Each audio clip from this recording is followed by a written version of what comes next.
All right, guys, what is going on? We should be live. Everything should be good, hopefully. I'm hoping that we don't have any problems actually streaming today. We've run into a couple of issues recently, but I guess we're gonna find out. Just checking on my end to make sure everything's good. You guys can let me know, chat. How's the visuals? How is the audio? But yeah, some of you might notice my Kratos display is not behind me. It's because it fell. And I put it back up multiple times and it continued to fall. So I'm going to have to look into finding a different way to keep that up. But all right, yeah, everything seems to be looking good with the stream. So yeah, welcome to this kind of, random stream we're going to be doing. A lot of things to be excited about. So a big Wired article came out today where Sony, he's saying I'm bald. Yeah, dude, I shaved my head. Is this a shocker? I'm pretty sure I said this like multiple times. I shaved my head because my hairline's kind of screwed. So I just figured, well, whatever. I'll just shave it, But yeah, I'm gonna, I'm getting that Kratos look going. Maybe I'll just keep growing out the beard, and when we do a God of War stream at some point, I'll do some of the paint. But let me see here. Right off the bat, as usual, always on time. We have Sir Speaks a Lot. You're saying surprise stream plus surprise MBG equals surprise feat reveal. Hell yeah. About damn time. I've been waiting since the 1500s for this moment. It's not going to happen, man. I don't know how many times we have to go over this, but I appreciate it, dude. I appreciate it. Always appreciate you being here. Sir Speaks a Lot. That goes for everybody else who is here. Guys, do me a big favor. We're going to be diving into this Wired article because there's a lot to go over here, man. In my opinion, this is like a not just a response from Sony. This is like a pushback.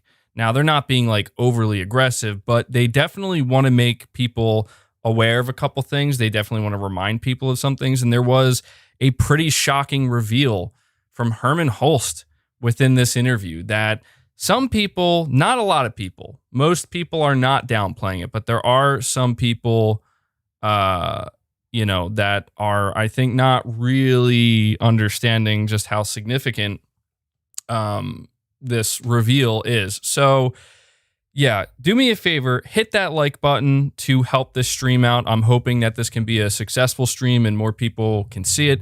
But what I'm going to do is go over this article with you guys and read it with you and break it down and just talk about, again, the significance of this response, because anybody who's been following not necessarily my channel, but my channel as well as just kind of following gaming, following PlayStation, you'll know that there has been a lot of negativity, a lot of narratives being spun from certain, corners of the internet, more so than normal. You're saying it's getting misquoted. He said 25 titles, not 25 exclusives. Well, yeah, we're going to talk about that. Look, I think people need to understand he's not talking about third-party multi-platform games. Okay? That's not what Hermen Hulst is saying when he says 25 titles. We know the PS5 is going to be getting 25 games. It already has more than 25 games. I don't know how anybody could assume that. Now, why he didn't say exclusives. I mean, there could be multiple reasons. I would assume it's because a lot of the games, or at least maybe not a lot, but a good chunk of the games that he's talking about, of the 25, he's probably talking about second-party deals, some games that are maybe even timed exclusives, games that are going to be going to PC as well. Obviously, he didn't mean 25 titles from their first-party studios. That's just not possible, right? And I've also seen people bring up this conversation about, well, this still isn't good enough, right? Because Microsoft is probably going to have more than that. We're going to get into that a little bit later. I'm not, again, this is where I'm not so sure people understand the gravity of of what's being said here. You're saying, come on, MBG, let's let the hair grow. I did. Dude, I have. When I let my hair grow, I mean, I'm really lazy with it, which is another reason why I just shave it, because I don't style it at all, and it just looks like a dead animal on my head. So, yeah. But enough about my hair, or my lack of hair. All right, we're going to dive into this article. Let me bring this up here. Let me organize the chat just so I don't, miss any potential super chats or anything. Okay, so scrolling up here, we can't really see the title, but essentially Wired is basically inquiring. They're like, is the PS5 living up? It's worth noting that this is the 6-month mark for the PlayStation 5 being out. I was actually going to do a video kind of talking about it. I probably still will, or we could talk about it more during the podcast. I'm probably going to have another stream before the podcast as well, because I put out a post yesterday for you guys to let me know your thoughts on the PS5 now that it's been out for 6 months, and we could talk about that.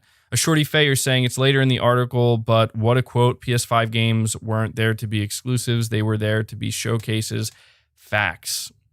Yeah, we're gonna go over it, man. So we also have Marcus. You're saying the question is, where are the games from Xbox? LOL, PlayStation already getting ready for this year and next. And yeah, that's the thing, is like, I mean, don't get me wrong. I think that some of these games out of the 25 are probably much further out. Definitely further out. Like, they're not all going to be, I mean, we don't know. He didn't really explain when it comes to release dates. For all we know, those 25 he mentioned, they could all be games that are coming in the next year or two, but I think that's unlikely. But let's get into this article, guys. It's pretty lengthy, and, I'm hoping that you guys will be able to appreciate this, because I know that a lot of people don't like reading through the entirety of the articles. And I'm not saying that every single thing here, like not every word written here, is necessarily a big deal, but it's interesting because we don't really get interviews like this. I just want to give you a little bit of context really quick here before we go into it. You're saying it's lagging again.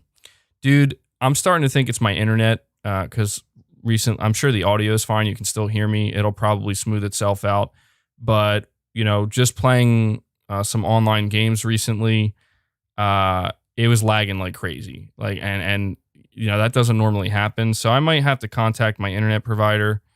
I'm going to be incredibly annoyed if this doesn't smooth itself out, because I want it to keep the face cam. I didn't want to have to just keep the article up the entire time. So, if there's some lag, there's some lag. I think it'll just kind of come and go. Jim Ryan is here with us in the chat. He says, "You rule, MBG. Thanks for making Xbots cry with truth."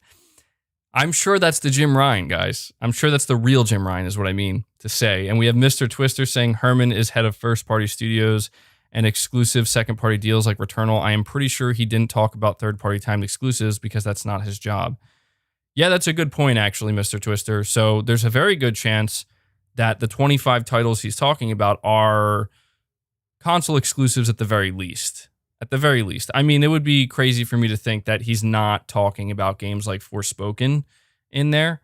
But you never know with Sony, man. One thing I want to say, I know I'm taking forever to actually get to the article itself, but I want to say this as well really quick. I said many times in the past that Sony has a lot of games in development. Like that's obvious. We all know this. But I tried to explain to people that Sony is not taking the Bethesda acquisition from Microsoft lightly.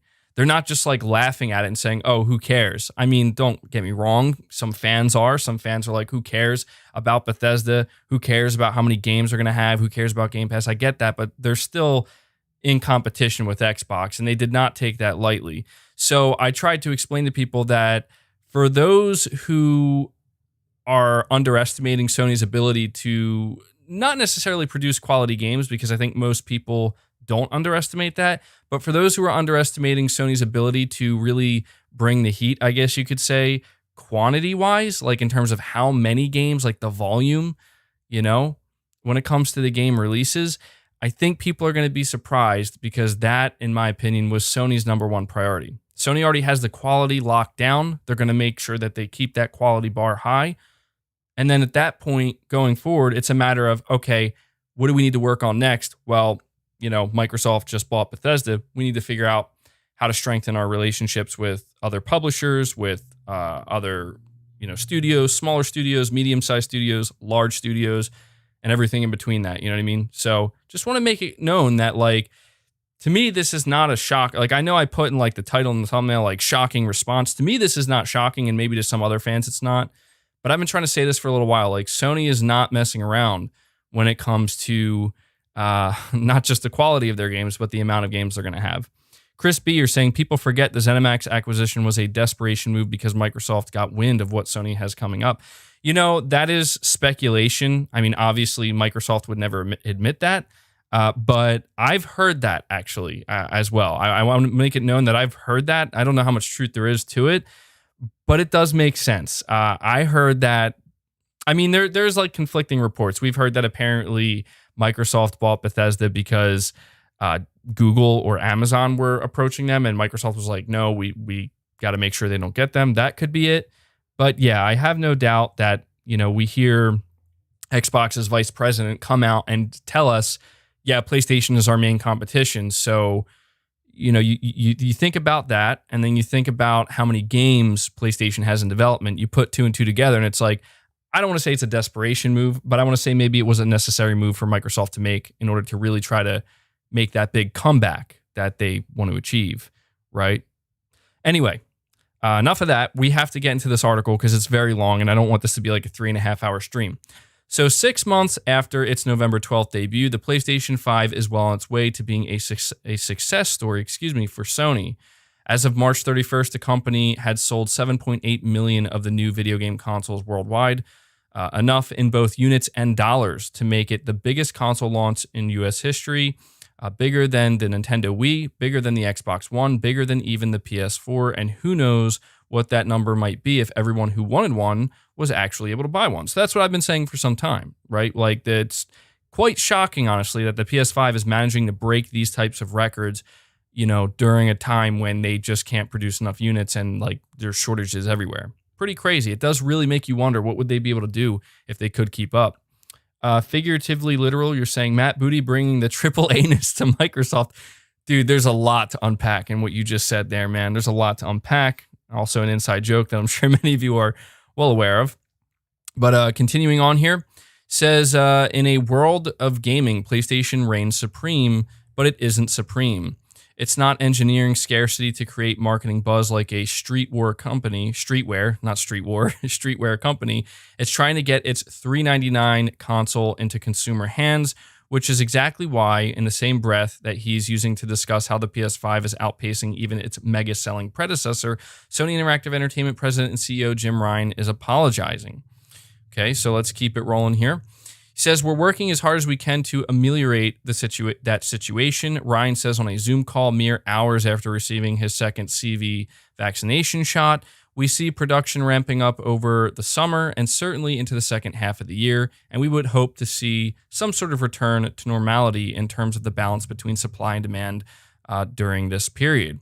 If you're among the unlucky, not quite few still having trouble getting their hands on one, you already know the beats of this story too well. Back in November, the twin launches of the PS5 and the Series X came in the midst of a global lockdown, and what felt like perfect timing for stir-crazy gamers proved to be a perfect storm for sales. Snafus, I don't know what that word is. I've never seen that word. The same production and logistical snarls that made it near impossible to get a home appliance last year curtailed distribution. In the absence of factory visits and in-person quality checks, vendor relations became far more challenging. When release day finally came, the necessity of online-only sales opened the doors for bots and predatory resellers to scoop up big chunks of precious inventory and jack the prices higher than Usher's falsetto. Okay.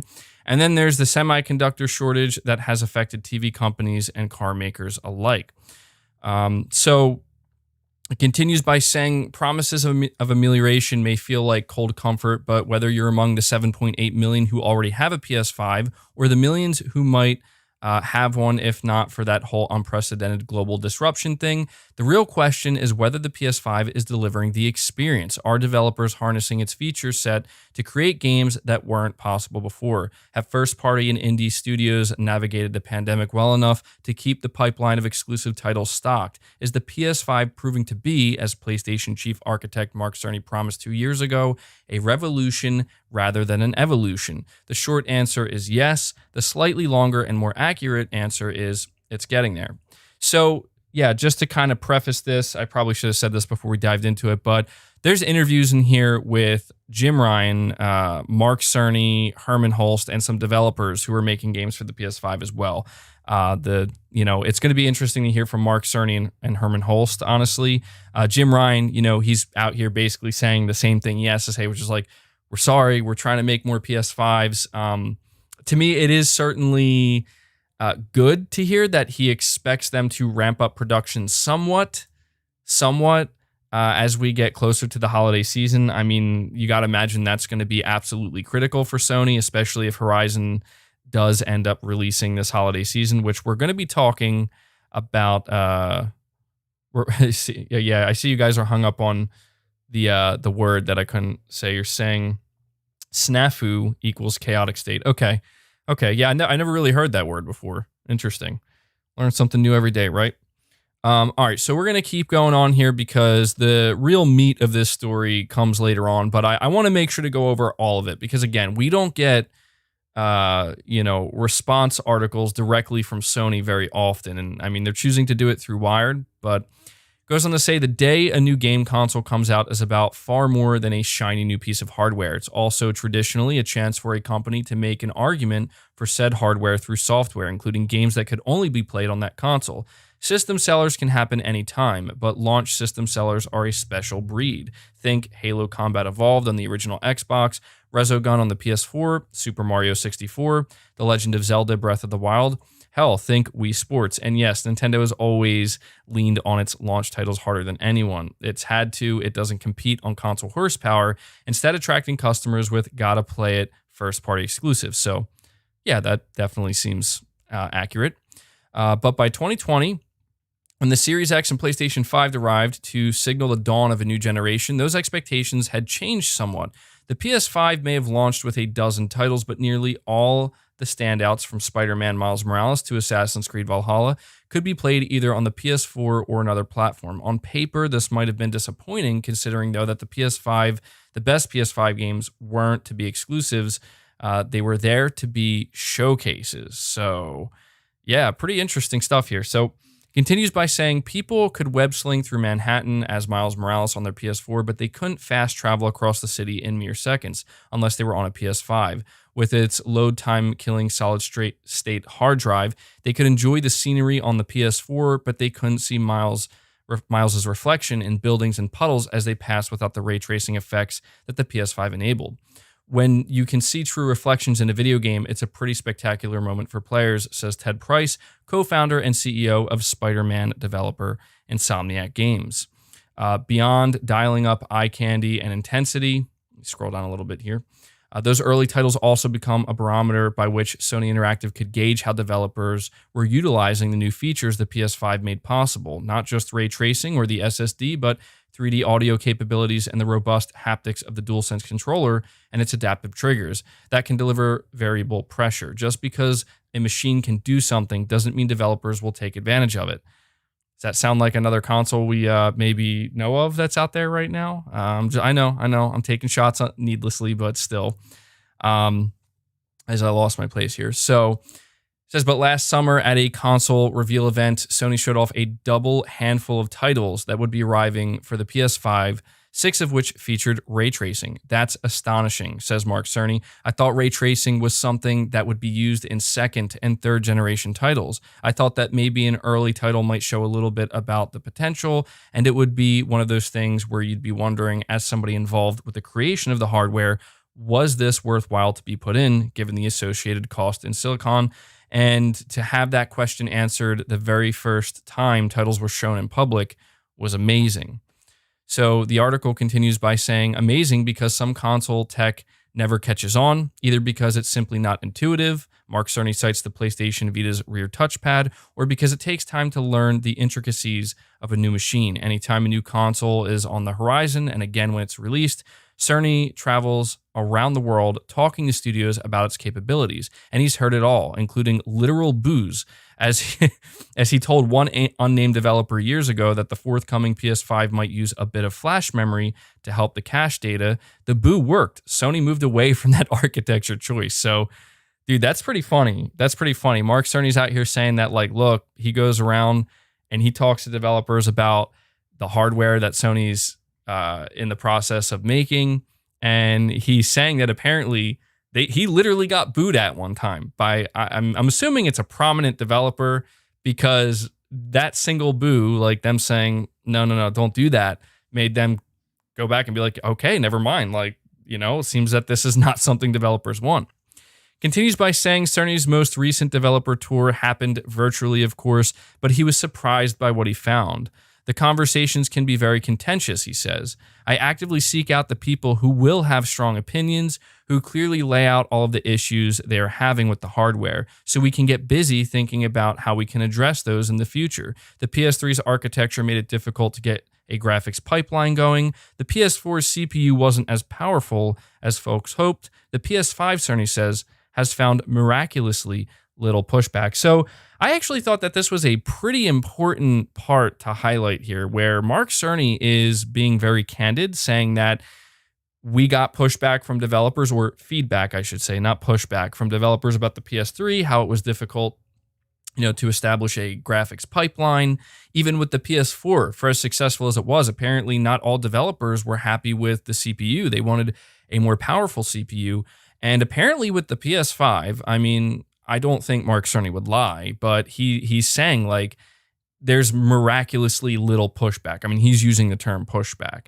And that's really good, because anytime we've heard developers talk about the PS5, it's been nothing but positivity. I mean, I have yet to think of any developer talk negatively about the PS5. I mean, it's not in their best interest to do that, obviously, but a lot of times when developers really have a problem that like gets in the way of their workflow or their development process, they will find a way to make it known, right? I mean, we have seen that with the Xbox Series S, right? We've seen developers kind of push back and forth, where some developers are defending it, saying the Series S is great and it's fine, it's perfectly fine, no issues. But we have heard other developers come out and express either concern or maybe even a little bit of frustration, just for having to develop for it and whatnot. So I think this is really good, because one of the things that always interested me the most when Mark Cerny talked about the PS5 is he talked about just how easy it is to develop for, how easy it is to take advantage of the tool set that's on offer. And you guys know that for months and months, we've heard with the Series X in particular, when people ask the question, well, I thought that there were 12 T-flops of horsepower here. I thought that this was an insanely powerful console, the world's most powerful console. More importantly, I thought it was more powerful than the PS5. So, the natural expectation, because of not only Microsoft's marketing, but, fanboys really running with it as well, the expectation was when games are released on both of these consoles, the Series X should not necessarily massively outperform the PS5, but definitely show a somewhat noticeable difference. And that's just not really what's been happening. There have been times where things have fallen in favor of the Xbox Series X, and then there have been more times than you would ever expect for it to actually fall in favor of the PS5. And people are saying, oh, well, you're going to see that gap widen. It's all about the tools. The developers have to get used to the tools. I'm just like, is it though? Is it? I mean, could it be possible? Could it be possible that Mark Cerny just knows what he's doing? Could it be possible that Mark Cerny, as he says here, took time to go to the most opinionated developers for pushback, for literal pushback, to tell us, what don't you like so we can fix it?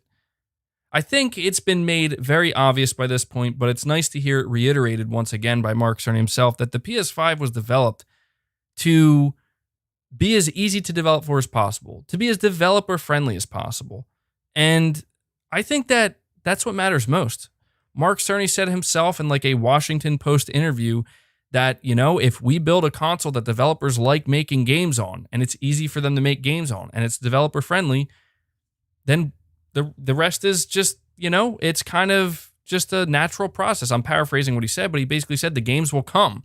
The games will come. If the console's easy to develop for, the games will speak for themselves. Marcus, you're saying, shouldn't the world's most powerful console have a big advantage over the PS5? LOL. Yeah, sounds like the Xbox Series X is a lie. Well, I'm going to try not to go too hard, into that here, because I'm not trying to make it about Xbox, but it's impossible not to bring this stuff up. I mean, we have to understand this is the 6-month mark that the PS5 has been out here. And, based off of all of the rhetoric that was going around last year, you would think that right now we would be having a conversation of, well, the PS5 is going to be the one to catch up eventually, right? The PS5 is going to catch up to the Series X and what we're seeing with games, and it's literally the opposite. Or it's just literally nothing, right? Like, it's just games pretty much look and play the same. I mean, I said before, when it comes to these consoles, that I expected the Series X to have the advantage, 9 times out of 10. Now, that's just not what we're seeing. Most of the time, we're just seeing, either very even playing field. Like, most recently with Resident Evil Village, I think this is a good one to go off of. Apparently, it maintains 60 FPS a little bit more easily when ray tracing is enabled, with that unlocked frame rate, than the PS5, but not by much, most of the time. There are definitely sometimes where the PS5 dips a little bit more occasionally, but all in all, it's almost like they're pretty much on even footing, you know what I mean? Based off of what I've seen anyway. So, some people are going to tell you, well, that's because Sony paid to make that happen. They paid for the parity. I don't believe that at all. If that was true, please tell me why Marvel's Avengers has a higher resolution on the Series X than it does on the PS5 version when the marketing is aligned with Sony. You see what I'm saying? It's like, that's just made up. That's not a real thing that happens. I just think the PS5, wait for it, I know this is going to blow some minds, I think the PS5 is just a great console. I think that Mark Cerny knows what he's doing. So anyway, I don't mean to go on and on here, but this is really good news. Mark Cerny is just basically checking in with us 6 months after the PS5 has been out, saying that developers love it. There hasn't been any really major negative feedback, and he's also surprised at just how quickly developers have been able to take to the PS5's features, like ray tracing and the SSD and stuff like that, and I think it's great too. So we're going to keep trucking along here. Now, 6 months after launch, a new phase of PS5 games has begun, titles that are leveraging the console's capabilities to push forward. First was Returnal, a console exclusive from Housemarque, the same studio that created PS4 standout Resogun. The creepy roguelike shooter received raves for its inversive narrative techniques and atmospheric gameplay that tapped into the PS5's 3D audio and haptics like nothing before it. When players run through an overgrown biome on a hostile alien planet, the raindrops somehow feel like they're coming through the controller itself. Aiming your weapon at an attacking creature is a 2-part process. Your trigger stops halfway to use your usual sidearm, and depressing it more unlocks the weapon's secondary function. Astro's Playroom, a cute platformer from first-party Japan Studios that came pre-installed on the PS5, shows off the PS5's haptics as well, but it functions as a tech demo as much as a game. And I actually agree with that. Like, anybody who's played Astro's Playroom, I gotta say, like, I was kind of shocked at just how good of an actual game. Like, when you hear about a game that's supposed to serve as a tech demo, you don't really expect much. Dude, Astro's Playroom was phenomenal. I mean, that game could have been sold for $40, even $50 alongside the PS5, and it would have been worth it. I see some people saying the stream's lagging. I know, guys, you're just going to have some lag spikes occasionally. It should sort itself out within a minute or two. I do apologize. There's seemingly nothing I can do about it. Just to give you a quick update, I am looking into upgrading my PC into something that is much, much, much, much, much better than the one I'm currently using. So I do apologize for the lag. I'm just going to hope it stabilizes. As long as the audio is coming through, that's what matters most to me. So yeah, let's keep going down here. They put a image of Ratchet and Clank here, which apparently Ratchet and Clank previews dropped today as well, which is definitely exciting. So I'm waiting. I'm waiting for the you're saying it's not the PC. I don't know.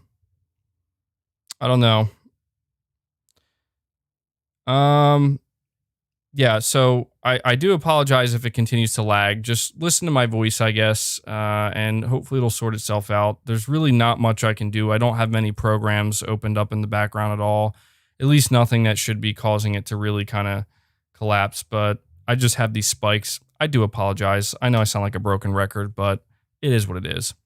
So it goes on to say Housemarque isn't even a first-party developer. What's coming from the collection of companies under the PlayStation Studios umbrella bears out the breadth and depth of the pipeline. In June, Insomniac will follow up Miles Morales with Ratchet & Clank Rift Apart, the newest installment in its long-running platform shooter franchise. The SSD's impact is on full display here, allowing players to walk through dimensional portals and emerge nearly instantly into an entirely other level. Later this year, Guerrilla Games will release Horizon Forbidden West, a sequel to its massive 2017 hit Horizon Zero Dawn. It goes on to say, while Forbidden West will be available on the PS4 as well, Guerrilla's studio director Angie Smets credits the DualSense's haptics capabilities with allowing special sauce well beyond fast travel and graphical fidelity. If you want to take a stealth approach to a combat situation and you dive into long grass, he says, you can feel those long grass leaves. So it seems like Horizon Forbidden West is aiming to be a pretty significant showcase for what the DualSense is capable of. It says here, according to Hermen Hulst. Now, this is the big bomb drop. You ready?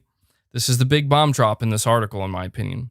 According to Hermen Hulst, a Guerrilla co-founder whom Jim Ryan tapped to lead PlayStation Studios in 2019, the group has more than 25 titles in development for the PS5, nearly half of which are entirely new IP. There's an incredible amount of variety originating from different regions, Hulst says, big, small, different genres, and in many of those cases, Sony's shared services become a lifeline for studios navigating lockdown. Having moved all of its employees home in early 2020, Guerrilla Games found itself staring down the barrel of a game that hadn't even finished its voice and performance capture, let alone playtesting.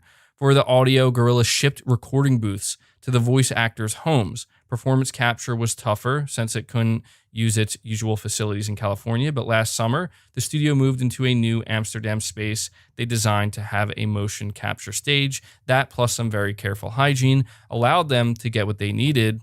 And the playtesting, well, it's a good thing Sony had invested in cloud gaming for its streaming service, PlayStation Now. Seeing that first playtest using PlayStation Now, I guess they meant to say, was a huge relief, says Smets.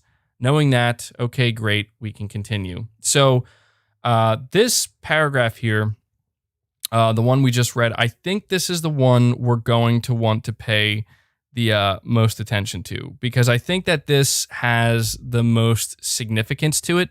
Not only is Hermen Hulst coming out here, okay, and saying that they have 25 titles in development for PS5. Guys, I know he didn't say exclusives, but make no mistake, he's not talking about multi-platform titles. This should be more than obvious, okay? 25 titles. Now, something else I need you guys to understand, he's not saying that all of these games, like there's going to be 25 games we get over the course of this generation. That's not what he's saying. Now, I would assume that some of the games he's mentioning, they most likely will, like I said, release later, like maybe 3 years into the generation, maybe even 4. It's hard to say if he's counting games like, Ben's new game that they just started development on, right? Sony London, their new AAA PS5 exclusive. He could be counting them, but somebody's saying in the chat, he says more than. So he's making it clear it's more than 25. And something tells me that a lot of these games, okay, and this is the important part. He does mention that we're talking about big, we're talking about small games, but I think the most important thing here is that the quality is going to be guaranteed, right? Now, the other really important part here that people need to pay attention to is the fact that he's talking about Horizon Forbidden West, right? He's making it clear that Horizon Forbidden West is a game that they want to have out this year, but they ran into some serious issues. I've seen some people read this and interpret it as, oh, this means it's going to be delayed. No, that's the opposite of what you should take from this. Sony's going in depth here, explaining that they went out of their way to do what they had to make sure that Horizon wouldn't get delayed. They shipped, performance recording booths to these, voice actors' homes, for God's sakes. Like, this is the length that they're going to make sure this game gets out this holiday. That doesn't mean they're rushing it. It just means that when they run into a problem, they're going to do what they have to do to solve it. So this should actually be very reassuring. A lot of people I saw were saying that they think that, Forbidden West is going to get delayed. I don't think that's what you should be taking away from this at all. So continuing on here, it says indies are getting in on the fun too. Haven Studios, a new venture from industry veteran Jade Raymond, has partnered with Sony for its next game, as has Firewalk Studios for an unannounced multiplayer title. Ember Lab, an animation and digital studio, is releasing its first major game, the Zelda-esque Kenna Bridge of Spirits, in August. While the game began its life as a PS4 title, Sony encouraged co-founders and brothers Josh and Mike Greer to make it available on both. Now the pair is excited not just about what they've been able to do with the added horsepower, more characters on screen, 3D audio, using the haptics to make the protagonist's bow and arrow feel as lifelike as possible, but what they've learned for when it comes to make their next title. Our groundwork was on PS4, says Josh Greer, but looking at Game 2, focusing on taking advantage of the SSD and building mechanics and tools around that will be really fun. I know for sure we haven't fully taken advantage of how fast it actually is. We were getting a lot of benefits of it just being out of the box better, but I think you can push it even more. So, Mr. Twister, you're saying, why is this number hard to believe? How many exclusives, first and second party games we had so far? Close to 8 to 10.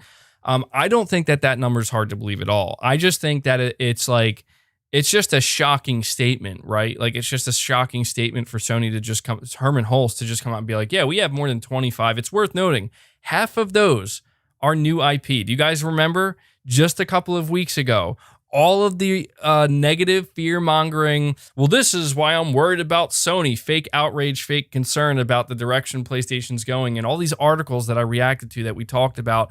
Sony just literally shut that down. I mean, like, in my opinion, Sony didn't need to say anything to shut it down. They did exactly what they should have done. Release Returnal, you got Ratchet & Clank coming up, let the games do the talking. But I guess Sony felt that, you know what, in this case, they're going to come out here and they're going to talk a little bit. They're going to make it known that, well, enjoy Returnal, a new AAA IP, enjoy Ratchet & Clank Rift Apart, true next-gen PS5 exclusive.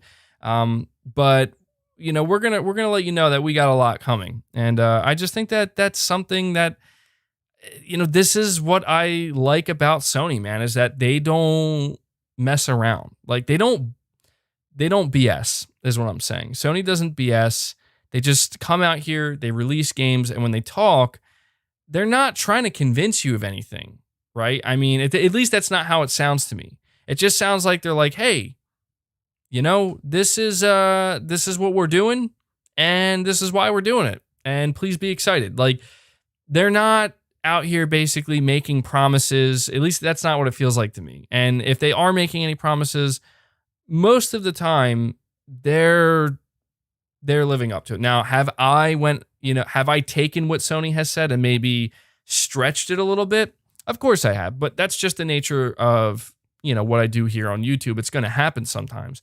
But all in all, I don't think Sony's really done a bad job at all in the way that they've handled the PS5 and next gen. I really don't. So let's continue on here. I think we just have a little bit more of this article left. So it says, save for Returnal, of course, all that's in the offing, but just because the best might be yet to come doesn't mean PS5 owners haven't been using it so far. According to a Sony spokespeople, according to Sony spokespeople, from launch through the end of March, users logged 81% more time on the console than on the PS4 during its own comparable period in 2013 to 14. Similarly, 11% more game units have been sold during the PS5's first 5 months than on its predecessor. Is some of that thanks to increased home time? No question. Across the PlayStation ecosystem, user gameplay was 20% higher in March 2021 than a year prior. That's some irony, of course, in the fact that the thing driving usage is also in part driving shortages. What you're seeing is the high demand that we've seen during the pandemic coming across all aspects of consumer electronics, says Carolina Milanesi, president and principal analyst at Creative Strategies. Televisions, consoles, we're just online more than we ever have been before. So really quick here, just to highlight this. Yeah, it seems like the PS5 is not only breaking records when it comes to, how it's selling, but people are buying more games than ever before. People are spending more time than ever before actually, just gaming on this console, in this ecosystem. And I'm sure Sony's very happy about that. It goes on to say, but it also speaks to the strength of its offerings. Even if they represent early-ish explorations of the PS5 feature set, many of the cross-platform titles performed better on the PS5 than they did on the Xbox Series X, for instance. And for the folks inside the company who have been playing preview builds, there's a feeling of deep satisfaction about what's to come. I spent some time yesterday with Horizon Forbidden West for the first time in 7 or 8 months, says Hermen Hulst, who had been involved with the game in its early years before leaving Guerrilla to head up PlayStation Studios, to step away and to come back to it. Talk about giving me a gift. So they do mention here, I think that's actually where it ends.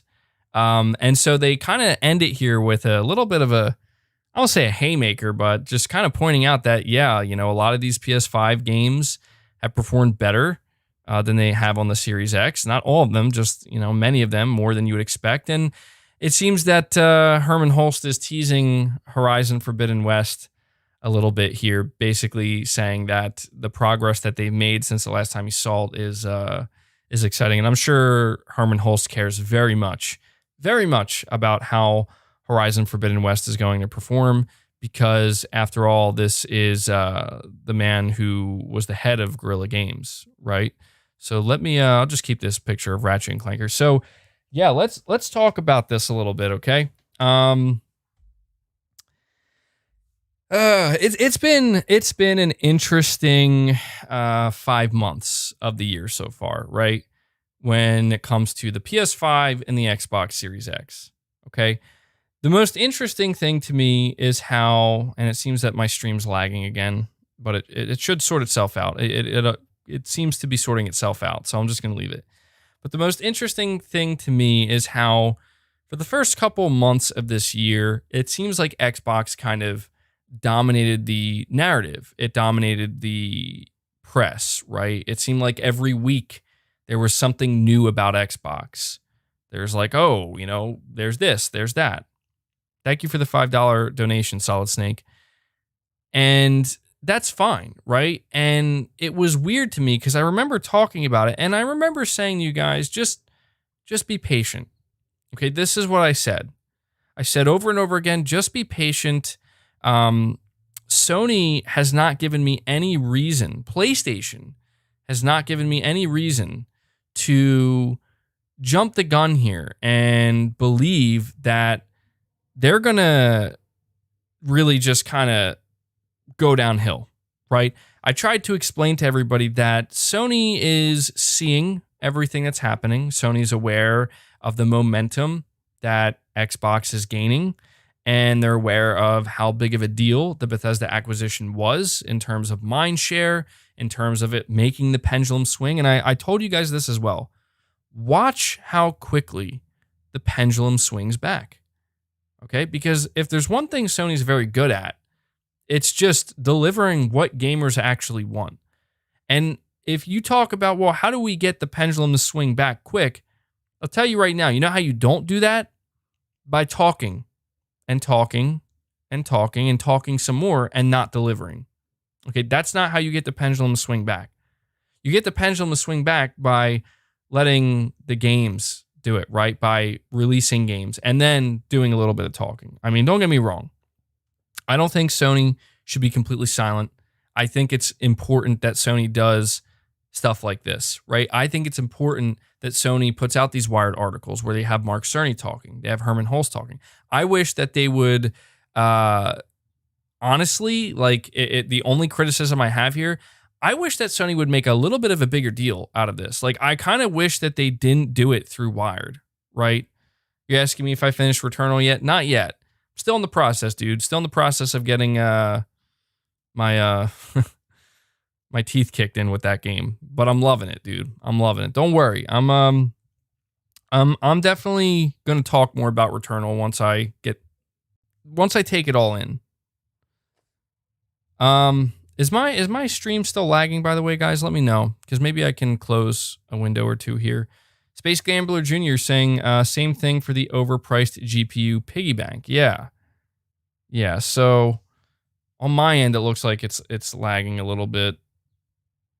Well, as long as it's not severe, maybe if I just don't move around as much. But, I just think that this was the type of response that Sony needed. I just wish that, honestly, I wish Sony would make a bigger deal out of this, right? Like, I appreciate them doing these interviews. I appreciate the article, but to me, it seems like it would just be a better idea to try to do some videos, right? So let me, here, give me 1 second, guys. You know what I'm going to do? I'm going to free up the bandwidth here. Just give me a second to make this hopefully better. So I'm going to bring up my layout. I'm going to close the window capture since we read the article. That should free up a lot of bandwidth, hopefully. And let me move my camera here. So we'll just you'll see the Press X podcast thing going on here. This should free up some bandwidth for sure and make it less laggy, so we can just talk a little bit. But yeah, that's my only gripe. You're saying MBG, get your tech sorted. I plan to. I mean, look, guys, like I'm looking into maybe just buying like a solid gaming PC, something that could, not destroy, that's maybe the wrong word to use, but something that can just very easily stream with no issues whatsoever. So hopefully it should be smooth now. But yeah, like, just to get back to what I was saying. So the conversation shifted, guys. The beginning of this year, in March, even carrying on through April, the conversation shifted to Xbox is going to crush Sony. Apparently, Xbox has made the big comeback. Xbox is in charge now. Xbox is on top. Xbox is the market leader. It's the market leader.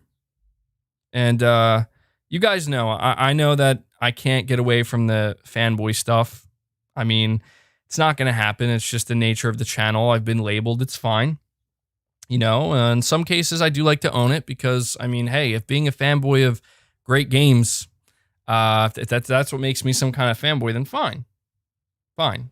That's fine. But I just, I saw all of these conversations happening. And don't get me wrong. I've said it before and I will continue to say it. Xbox is in the best position they've ever been in. There's no doubt about that. But I could not agree with these industry figures, these people, these journalists, whatever you want to call them, right? Where it's like it's their job to give insight, and to give, opinions that don't seem ridiculous, right? And it's like when all this stuff was happening, it's like suddenly the focus is on, we can't buy PS3 games, which I'm not trying to make a slight at it, right? But it's just like suddenly it's like that combined with Sony made the decision to not completely shut down Japan studio, but downsize it dramatically. These things come out, the CMOS bomb or whatever, right? Like, it's like, just stop. Just like, make your criticism, like, you need to criticize the things that you need to criticize, but it's like, I told you guys, it's a snowball effect, right? Where it's like Xbox is apparently, they do no wrong now, and Sony does all the wrong. And I'm just like, okay, we'll see. And here we are. We have Returnal, we have Ratchet & Clank coming out, and dude, I'm just going to put this out there. I'm just gonna say it, man. And I know that there are gonna be people who think I'm crazy, but I'm just gonna say it. I think Ratchet & Clank is gonna do better than Halo. I think Ratchet & Clank is going to get a higher Metacritic score than Halo Infinite. And I think it's gonna be overall a much more impressive game. And I think that this is where you see the divide between Sony and Microsoft, in my opinion. I'm not saying Halo Infinite won't be, at the very least, a good game. I'm sure it will be. But what I mean is that, like, if there was ever a time, in my opinion, for Microsoft to double down or even triple down on the idea of we have a 12 T flop monster, whatever, tower, power, whatever you want to call it. Let's take Halo Infinite. Let's make sure this is the game that like leverages that. You know, I mean, can they not get the tools to work right for Halo Infinite on the Xbox Series X? Who knows? Maybe when it comes out, it'll surprise me. But I'm just saying, it's like Sony seems to be the one. And I said this all throughout 2020. I tried to make this a clear point where Sony's the one. Actually, when they say we believe in generations, this is what they mean. This is what they mean. Games like Ratchet and Clank, games like Returnal, and honestly, a lot of other games that we don't know about yet that are going to surprise us, that are actually trying to make use of the PS5 in a significant way. Something that's actually trying to go beyond just better visuals, right? And Munor, you're saying, I stopped from playing Returnal because it froze when I was with the second boss. It was extremely frustrating after playing 2 hours to get there. Yeah, that sucks, man. It's definitely disappointing to hear that. But hopefully you'll come back to it, man. Because Returnal's amazing. It really is. It's a great game. And so, I don't mean to keep bringing up Xbox, but it's just the irony is not lost on me here. And I'm sure the irony is not lost on many of you as well. You know, I'm going to read my title to you. I'm going to read the title. By the way, guys, we have over 1,200 people here watching, which is awesome. Thank you guys for being here and hanging out with me. Please hit that like button. We should easily be able to crush 1,000 likes with over 1,200 people here. So please hit that like button to help the stream out. I'm going to read my title to you one more time, just because I want it to marinate a little bit, okay? PlayStation's shocking response. Because make no mistake, that's what this was. I don't know if Sony was already planning on doing a Wired article. I'm sure they were, right? I'm sure they were. But you listen to the response they're giving here. You listen to the things they're saying, and they're hitting they're checking all the right boxes, right? All the right boxes to just shut down the narrative. PlayStation's shocking response: over 25 PS5 exclusives in development, half of them are new IP. I'm gonna up the ante here a little bit and make it just a little bit more interesting for you guys. Spud, you're saying, hey MBG, how about a Metacritic score for Ratchet and Clank? I'm gonna go with a solid 90. I'm gonna say it's gonna be a 92, maybe even higher. I know I'm jumping the gun, I'm being overly confident, but I'm sorry, dude. Like when I see Ratchet and Clank, I'm like, this is going to be the game that impresses everybody. Like, this is going to be the game that, like, even if it gets maybe a couple, like for some reviewers, they're like, maybe they're not fully impressed by like the story or whatever, or maybe some certain gameplay beats they're not impressed by. I just think the fact that this is going to feel like a true next gen showcase, like the first true next gen showcase, I'm thinking like a 91 or a 92, maybe even higher. I know that that's crazy, but I think Ratchet and Clank is going to blow people away. I really do. But I could see it being a 90. But it doesn't need to necessarily be a 90. I could see it being in the high 80s as well. I'm just saying, from what I'm seeing from Ratchet and Clank, and more importantly, when we're talking about Metacritic scores, what I'm hearing from people who are, the previews and whatnot, sounds like it's going to be an impressive game, man. Like, I think that Ratchet and Clank is going to be looked at a little bit differently in a good way after this game drops. I'm quite shocked. To be honest, I am quite shocked at what Insomniac Games is able to achieve so soon, and it's great to see. So, David Gaines, what's up, buddy? Appreciate the super chat. You're saying we were told Sony was playing it, quote, safe, unquote, though. We were told they weren't taking any chances, LOL. It's funny because this happens every year, and every year Sony waits to say something. I love it. And guys, I could be wrong about this. I'm actually interested to see what the chat has to say. Okay, Frank, you think Ratchet and Clank's gonna be a 94 on Metacritic? Wow, that would be absurd. That would be absurd. That'd be crazy. I don't think it's gonna be a 94. Hold on one sec, guys.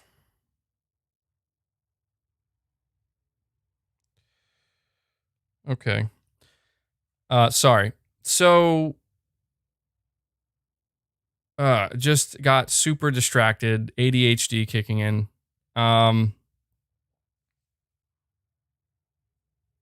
Saying Ratchet and Clank's going to be a 99. No, that's not. I mean, look, dude, I think Ratchet and Clank's going to be incredible. It's not going to be a 99. But yeah, David, dude, your super chat, you're saying Sony playing it safe. Yeah, I mean, wasn't that the conversation that we were supposed to be having, right? What happened to all the articles? It seemed like every single gaming news outlet was writing an opinion piece article on how Sony needs to, like, we're concerned. We're concerned. I mean, the generation just got started, right? And as far as I can see, PlayStation's the only one that's been actually releasing games, quality games anyway. But we're supposed to believe Sony's playing it safe because somebody heard that, well, they might be playing it safe. Dude, I'm tired. I'm tired. Like, I know I've been burned by insiders in the past and I've ran with some stuff, but yeah, I don't know, man. Chris, you're saying there will be one review from an Xbox outlet giving it a 20, saying it was too pretty and it distracted from gameplay. That would be weird. I would hope not. I don't know why an Xbox outlet would ever be reviewing a PlayStation 5 exclusive. That would be weird. But give me just 1 second here, because I'm actually gonna do this to help slow down the I'm gonna enable slow mode in the chat if you guys don't mind. Just because I think that helps with the bandwidth and everything that's going on screen at one time. But yeah, guys, I wanted to up the ante here, like I said. And I wanted to read this real quick. Apparently, Ben Decker, he is... Let me see. He is the head of Xbox's gaming services. He had something interesting to say recently that I want to mention here because, when I get excited and I talk about PlayStation and their exclusives, when I get excited and I talk about how impressive their games are and how it seems like I don't think Sony's just gonna take everything Xbox is doing and laugh at it. I think they're going to actually respond to it. He had something interesting to say. Mr. Twister, he says, are you worried that Sony drops partnership with Housemarque if Returnal doesn't sell high numbers? Metacritic-wise, it's a success. I mean, there's always that possibility, but I do think Returnal's selling well. At least considering the type of game, like, the truth is, we don't know what Sony's internal expectations for a game like Returnal is, right? And I don't think we'll ever know. But I highly doubt Sony's going to let go of their partnership with Housemarque. They could. I mean, it's hard to say. It's hard to say. But one thing I do know is that Sony... Some people might not like this, but I do like this, and I actually prefer this approach. Sony's becoming much more picky at least that's what I take from the way they operate anymore. I think Sony's becoming much more picky in the type of partnerships they want to have. Like, they want to have partnerships with games that are not going to just be good or okay. Like, they want to have partnerships where these are great games. Like, these are great games, and they're associated with PlayStation. Maurice, you're saying, did you hear that Xbox players are not buying games? I did. I mean, we need more data, I mean, don't get me wrong. Like, Xbox players, they are buying games. But, this conversation has arisen where it's like, and we could probably talk, I mean, maybe we could talk about this more in depth with the podcast. I mean, I just don't know how much more there is to say about it. But, there's been this kind of notion raised that, Game Pass exists, and Game Pass is essentially conditioning Xbox players to avoid buying games at full price or at launch. And I don't know. Like, I want to say that the logic kind of holds up, right? Like, when you kind of condition I mean, I remember there were conversations, there were like rumors. They got shot down, but there were like rumors that Resident Evil 8 or Village was potentially in talks to be like day one Game Pass. And I just have to wonder, like, how much of a negative impact does a rumor like that have on game sales, right? Like, how many people maybe caught wind of that rumor or just heard that, or, you know, maybe they're just some people running with it, making it sound like it's a guaranteed thing. And then they're like, well, then I'm not going to buy it. I'm just going to wait for it to come to Game Pass. But because it was a rumor in the first place, you know, maybe now there's people who are waiting. They're like, oh, I'll wait to see if it comes to Game Pass. I don't know. What I do know is that 80% of the boxed game sales in the UK, and this is the only measurement we had to go with. So before anybody freaks out on me saying, oh no, like you can't, you know, you can't bring that up. I'm just saying, you know, it's 80%.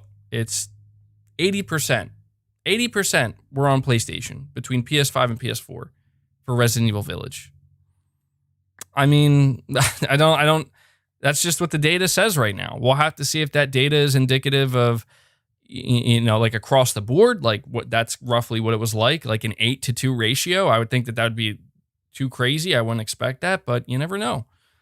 So it speaks a lot. You're saying, I keep hearing that Game Pass is devaluing games and is making the quality of future games lower because of it. Can you explain this to me? Well, it's hard to say. I mean, like, I don't necessarily think that Game Pass is getting to a point where, I'll just put it to you this way. I think Xbox Studios has had a quality issue, and I don't think Game Pass has helped that image. I don't necessarily think that games will inherently be low quality if they launch in the Game Pass. I do not believe that. However, I do believe that Game Pass does act as more of a safety net to where the amount of room you have to mess up and be okay is much larger. You know, you have much more breathing room, and maybe that's a good thing, but you know, I'm just not convinced yet. Like, I'm just not convinced you're gonna see a game like Ratchet and Clank Rift Apart, like that level of quality. Even a game like Ratchet, I don't think you're gonna see that on Game Pass. People say, well, what about Bethesda's games? It's like, well, maybe. We have to see. Like, we have to see. It's not happening yet. We don't know. You know, the only like super high quality games that we've seen launch in the Game Pass from Microsoft, as far as I'm aware, you guys can let me know in the chat if I'm missing any, but if you're talking about like AAA quality, like very high quality, very polished, Gears 5 and Forza Horizon 4, I think is about it, if I'm not mistaken. And that's just part of the Halo Gears Forza. You know, they had to be AAA no matter what. They were always going to be AAA and very highly polished. So I could be wrong about that. Maybe I'm missing a game or two, but hopefully that answers your question. Sir Speaks a Lot. I'm happy to see Sony's response here, because the general pushback against Sony in recent months has been, you know, like David Gaines said earlier, it's going to be, they're playing it safe. They're not going to do anything interesting or take any risks or anything like that. And it's like, okay. And then the other argument was, well, how is Sony going to be able to compete volume-wise? We know that Sony has the quality, but now Microsoft has Bethesda. Now Microsoft has 23 first-party studios. So, you know, how are they going to compete against that? And Sony basically crushes that with just, not only by just releasing games, like I said, but they come in here like, we got over 25 exclusive games that are coming from first and second party relationships, and half of them are new IP. So boom, just like that, there's your volume, there's your quantity, you're going to be getting that, and boom, there's your risk taking, half of them new IP. We already know the quality is going to be there. Sony doesn't have to prove that. They don't have to prove that. They've already proven that. I'm not saying every single game is going to be of the highest quality. There could be a few bad ones in there, you know? But, you know, see someone saying both consoles are great. Stop with this bashing here. It's insane. I mean, look, I don't know if you're talking to me or the chat, but it's just, I agree. I think they're both great consoles. I think no matter which one you get, you're getting a quality video game console.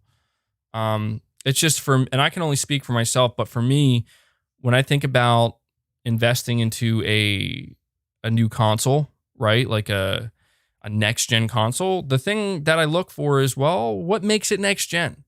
You know, because as I've said many times before, it's like, you know, you're always going to get better visuals. You're always going to get better frame rates. These are all things that you inherently expect with a next gen console. But I just think that Sony is the one that's, you know, they are the one that has really been doing a much better job in showcasing what next gen has the potential to be. And as a gamer that is looking to move forward and see the next big thing and the next big leap, that excites me.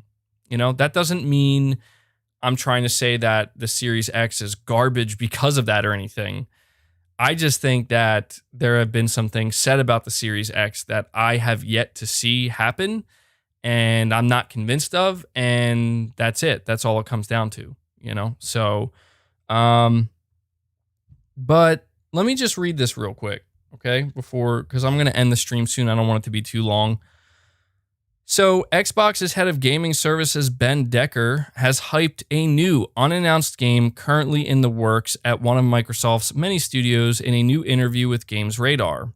He says 55% of those surveyed said the main reason that they joined is to get new games at release, that day one content. That's why we made the investments that we have, he told Games Radar. We have 23 studios across Xbox and Bethesda, working on Halo, Forza, Fallout, and new IP that we haven't even talked about yet. That is going to blow your mind. So, some pretty big words there. We can deliver all of that into Game Pass on day one. So, look, I know Microsoft is going to do what they got to do, but do you see the difference here? Do you see the difference here?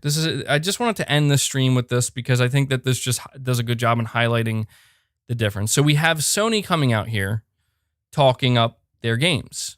We have Sony coming out here and just talking about the brand, the console, the direction they're going in, and trying to hype fans up, trying to hype PlayStation fans up. And then apparently Xbox's Ben Decker did the same thing. Now, don't get me wrong. I'm not saying Xbox fans shouldn't be excited about what this man is saying, because it does sound exciting. He's got me interested. I want to know what's this brand new IP that's going to blow my mind. I'm excited for that. I want to see it. And he talks about all these games that they're going to have. And of course, he talks about Game Pass. But do you see the difference here? How Xbox continues to talk about the games, but you still got to wait. You still got to wait. Sony, they talk about the games, but you're not really waiting. You're playing and you're listening. And then you're playing some more and then you're listening. You see what I'm saying? That's all. Just because I've seen some people kind of bring these two together, like, you shouldn't be excited about what Sony's saying because look at what Xbox is saying. I'm like, I don't know, man. Like, they're both saying good things, but one's actually doing something, like right now. That's all. Brett, you're saying Xbox couldn't deliver on games with 11 studios. Why do people assume it'll be different with 23 studios? Well, just to speak to that for a minute, again, I don't mean to I'm not trying to go in hard against Xbox. It's just we have to understand that this was a response. This article from Sony was a direct response to the negativity, to the negative rumors and narratives that were being spun, and to Xbox, okay? You say, if they couldn't deliver with 11 studios, why do people believe that they can deliver with, 23? And, what I've seen a lot of people say is that, well, I mean, this person here says Starfield will change gaming forever. And I'm just like, really? That's okay. I mean, maybe it will, but I'm just not, I'm just not sold. You know what I mean? I think the idea is that a lot of people think, well, if Microsoft has 23 studios, they can't fail because at least a few of those studios are going to have to produce some bangers. And I actually agree with that logic. I think that's actually some pretty sound logic. Yeah, you got enough studios here that's at some point you gotta strike gold, right? You gotta have a hit, right? There's just it's just a matter of numbers, You do the math, and you look at Bethesda's pedigree as well. It's like, well, yeah, okay. At some point you're gonna have to have a hit. It's just gonna have to happen. That's what I think I see a lot of people saying. I'm just not convinced that most of their games are going to be stellar. You could argue maybe they don't need to be. Maybe you're right. Maybe they don't need to be. Carlos, you're saying stop with the fanboy stuff. PS5 and Xbox are great. All your vids now are Xbox trashing and it's getting old. That's actually funny, Carlos, because in pretty much not all of my videos, but the vast majority of them, dude, I have not brought up Xbox. If you're talking about my streams, yeah, that's true. In my streams, I go in way harder on Xbox. But usually with my PlayStation news videos, I usually don't talk about Xbox very often. But I feel like it's necessary to talk about Xbox a lot during my streams in particular, because the thing is, when we talk about PlayStation, PlayStation doesn't exist in a bubble. Xbox is their main competition, you know? And as I try to say, like, I'm not sitting here saying that I'm trying to talk positively about Xbox, because obviously that's not the case, but it's just there's always that competitive nature, right? And you don't have to pick and choose. You said both the PS5 and Xbox are great. That's true. And ideally, everybody would have both and have the best of both worlds, but that's just not really how it goes. And so, you know, maybe I do get too hung up on like what other people are saying, but, you know, it's just like anytime I say something, for example, right? Like, you know, again, reiterating my title, PlayStation shocking response over 25 exclusives in development.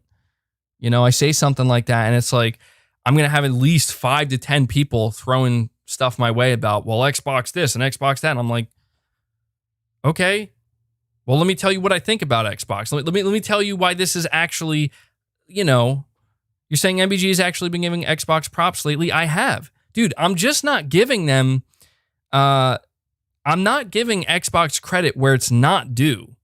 You see what I'm saying? Like, that's the thing here.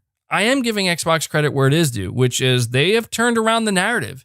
People are much higher up on Xbox now than they were previously. You know, the Xbox is selling pretty good, right? People seem to really like the Xbox consoles. You know, putting the, you know, minor differences aside, Xbox has more potential than they've ever had before. But I'm not going to sit here and say Xbox has delivered great games and I'm playing great Xbox games. That's just, I'm sorry. Like, dude, somebody, I'm telling you, like, it really put it in perspective to me when they sent me an image, I guess they made, where they compiled, like, all of Xbox's games that had a Metacritic score of 80 or higher. And there was a total of 15 games. And 10 out of those 15 were Halo, Gears, and Forza. And 2 of those were Ori, right? And Ori's a good game. Ori, you know, I think Microsoft needs more Oris to an extent. And I'm just like, look, that's why I can't be excited. Not yet. Okay? I can't be. We'll see. We'll see what the future brings. People think that when Xbox starts dropping games, everybody tells me, you wait till they start dropping their games, dude. They're going to shut you up. No, they're not. They're not going to shut me up, because I'll tell you what. When Xbox starts dropping some games, if they're actually as good as you're telling me they're going to be, I'm going to be talking about those games. And I'm going to be playing those games. So I'm just saying, I'm not going to sit here and say, well, you bought Bethesda, so that equals me playing great games. Good job, Xbox. You did it. No, that's the first part. Like, okay, that's a step in the right direction. Let's see what you got. Bring the games. Bring me the games, and then I'll give you the credit where it's due. You know?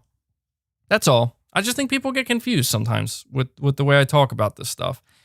I've always tried to make it clear that it's all about the games before anything else. That should be obvious. It's about the games. We play games. We want great games. I think that as a PlayStation fan and the type of games that Sony has delivered in the past, you know, you could say 8 years, 9 years, my expectations for PlayStation are always very high, very high. And I think that that's fair. And because of that, my expectations for Xbox have also raised as well. You know, Carlos, you're saying, I like you, but I play both, and I don't see why you have to put them against each other. Ignore the fanboys. You're giving Xbox rent-free space in your head. Well, I mean, yeah, I guess you're not wrong about that, man. I guess you could make an argument that there would be zero reason for me to talk about Xbox, but you have to understand that, you know, if you're looking for somebody to never talk about Xbox and just talk about PlayStation, that's not me. And I'm not going to lie to you, right? Like, I'm not going to sit here and say, well, I'll only talk about PlayStation. I'm a PlayStation-centric channel, but Xbox plays a pretty big role in this channel. And let me tell you, the role Xbox plays, contrary to popular belief, is not for it to just get crapped on. By me, anyway. I can only speak for myself here, by the way. Okay? Everybody has their own opinion. Everybody has their own thoughts. That's not why I talk about Xbox on this channel.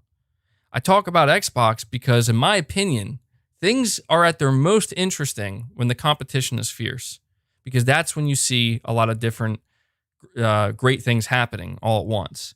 And, I feel like Xbox has kind of been at the bottom for a while now, right? Like, they've been getting stepped on for a while. And that's why it was like, it didn't shock me to see the pendulum swing in their direction, because I'm like, yeah, they're gaining some momentum, man. And people are happy to see that, because people love to see the comeback. But I wasn't going to jump on this bandwagon of, well, let's all panic about PlayStation now and talk about why Xbox is so great. I'm like, what games has Xbox released again? Past 6 months, 7, 8 months? What? Well, wait, the Medium? Oh, okay. Yeah, no. No, let's not do that. What I will say is Xbox should be able to compete with PlayStation when it comes to games in a bigger way, in a much bigger way than they are now. That's all I'm saying. So, we read this article. This is a response article. This is a big response article from Sony, and it's a big pushback. It's a big pushback not just against Xbox and letting Microsoft know, hey, we also have a lot of games in development as well. Don't you worry. But it's also pushback against the games media and just the public in general. Anybody who may have been worried. Just, Sony coming out here reminding everybody, we got things coming. Don't worry. We got this on lock.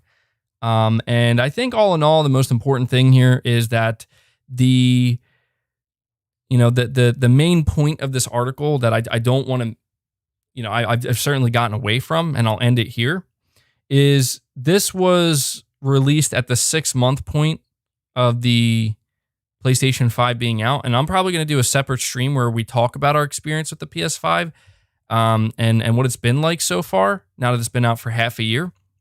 And, I have a post, like I said, with like hundreds of replies that I'm very interested in talking about and giving the community more of a voice here, as I say. But the most important thing is the question that was asked here is like, is it actually a revolution and not an evolution? And I think that so far, yes, the PS5 is proving, if you want to see what like next gen can be, what actually pushing forward can be in a more meaningful way beyond just better visuals, I've already believed that the PS5 was going to do that, but 6 months later, it's like, yeah, they're doing that. And Ratchet and Clank is coming out at, around, it'll be like 7 months that the PS5 has been out at that point, but at a perfect point where it's like, seeing what a game like Ratchet and Clank can do so early in the PS5's life cycle, it's mind-blowing to think, what can they do later? When they have like 3-4+ years experience working with this machine. Shane, you're saying we need Microsoft, Sony, and Nintendo to bring consoles, etc. to the world because it pushes technology and improves games, and we want them all being successful. I agree. See, Shane, that's what it all comes down to, competition. Without competition, who knows what we would be looking at when it comes to PlayStation or Xbox or Nintendo. And so, everybody thought I was really upset when Microsoft bought Bethesda, but the truth be told, I wasn't. I actually remember tweeting out like, good job, Xbox. Like you bought a bunch of games and you're probably going to make them exclusive. Good job, because that's what we need. Like, we need Microsoft to push Sony, because I'll tell you, as a PlayStation fan, okay, is my primary platform. I love their games. I love what they do. I want to see them pushed. I want to see them pushed to the point where, like, be careful. Don't get knocked down. Because the second that they don't worry about that anymore, and they don't have to worry about that anymore, then they get complacent. And before we know it, the game quality goes downhill, because where's the incentive to make their games higher quality? Before we know it, things become very anti-consumer, like 100% anti-consumer, because there's no competition incentivizing them to be more pro-consumer. You see what I'm saying? So that's what it all comes down to, guys. And just to reiterate this article one last time, it's asking, does the PS5 live up to it being deemed like this is going to be a revolution, in the console space, in the gaming space. It's a little bit intense. I mean, I don't necessarily know that it's a full revolution yet, but it's pretty close to it. And I think that it's going to get there for sure. I think it's getting there. So yeah, that's pretty much going to do it for this stream, guys. I hope you did enjoy it. Do me a big favor before you guys head out. There's still over 1,100 people here. Hit that like button. We could easily crush 1,000 likes very easily if you guys just hit that like button on your way out. A big thank you to everybody who joined me here and hung out with me. I hope that I provided a little bit of insight maybe to this article, but I was excited to go over this with you. You're saying MBG, Jason Schreier tweeted that God of War isn't coming this year. I mean, is that some kind of big inside scoop? Did we not already agree that God of War wasn't coming this year? I don't know if that's true. I don't have it in front of me, but I mean, I feel like I could tweet that out and it's like, yeah, it's not coming this year. It's not coming this year. Sony has to space out the release of Forbidden West and God of War. They have to. You can't have those two games too close together because they're juggernauts and you don't want them to get in the way of one another. So, God of War's, I think we're going to see God of War this year, potentially. And that's going to melt people's brains when we see it. But it's not coming out this year. So, yeah. All right, guys, hit that like button on your way out. Appreciate everybody who joined. Big shout out to all my members. Everybody who donated a super chat. You guys are awesome. But yeah, maybe I might, just a heads up too, if you're interested. I know most of you probably aren't because we talked about it here. But I'm probably going to do a separate video just dedicated to talking specifically about what Hermen Hulst said about the games, because a lot of people are going to miss this. This is like a long form, almost hour and a half live stream. So I'm probably going to put out a separate video for people who are just interested in the shorter, condensed versions, because I think that this is a big deal. I want more people to know, like, hey, listen to what Sony's saying about their games. So, all right, guys, that's going to do it for this stream. I will catch you all later. Until next time, take care.